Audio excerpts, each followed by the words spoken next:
इमरान खान और तोशा खाना।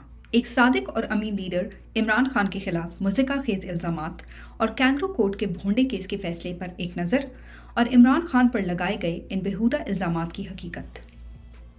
इल्ज़ाम नंबर 1, इमरान खान का गिफ्ट गेट स्कैंडल।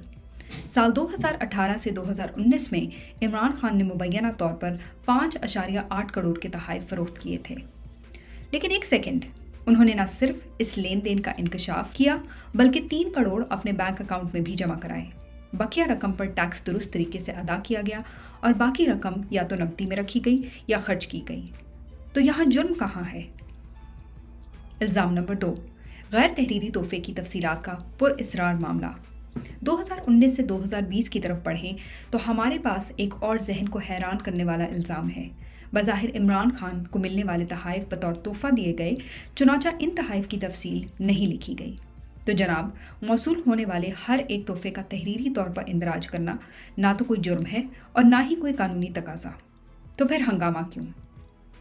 इल्ज़ाम नंबर 3, अजीम कीमती अशिया बमुकाबला मनकूला जायदाद की बहस। अब आइए साल 2020 से 2021 में इन बेहूदा इल्ज़ामात की गहराइयों में एक गोता लगाते हैं। इमरान खान ने अपने तोहफ़े को मनकूला जायदाद के तहत दर्जा बंदी करने के बजाय कीमती अशिया करार दिया। लेकिन ये भी कोई जुर्म नहीं है और ना ही इसकी कोई अहमियत है। जब कुल लागत की दुरुस्तगी से रकम बताई जाती है तो मामला कानूनी तौर पर वहीं ख़त्म हो जाता है। तो फिर मसला क्या है? वाज़ेह रहे कि फ़ैसले में ये नहीं पाया गया कि कोई तोहफ़ा कम कीमत पर ख़रीदा गया था या ये ख़रीदारी कवायद के मुताबिक नहीं थी। इसके अलावा ये भी नहीं मिला कि कोई तोहफ़ा ख़ास तौर पर घड़ी इससे ज़्यादा कीमत पर फ़रोख्त की गई थी जो ज़ाहिर की गई थी। इमरान खान के वकला को सुना ही नहीं गया और जज ने फ़ैसला सुनाना शुरू कर दिया। यहाँ तक कि वकला की हाज़िरी तक नहीं लगाई गई, हालांकि इमरान खान के वकला अदालत में ही मौजूद थे। फ़ैसला इस्लामाबाद में हुआ और 5 मिनट में गिरफ्तारी लाहौर में पेश आ गई। ना कोई मिनिस्ट्री से इजाज़त, ना कोई वारंट दिखाया गया।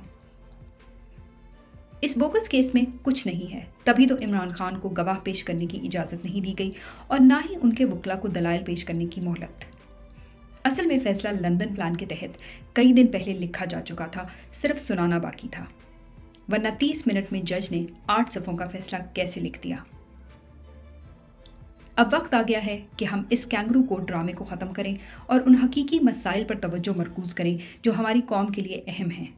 किसी की ज़ाती अना की तस्कीन की खातिर पूरा सिस्टम एक शख्स को बददियानत साबित करने की नाकाम कोशिश कर रहा है। जिस मुल्क में एक साबिक वज़ीर आज़म इंसाफ के लिए कभी एक अदालत और कभी दूसरी अदालत के दर पे हो, उस मुल्क में एक आम आदमी को इस निज़ाम से क्या मिलता होगा?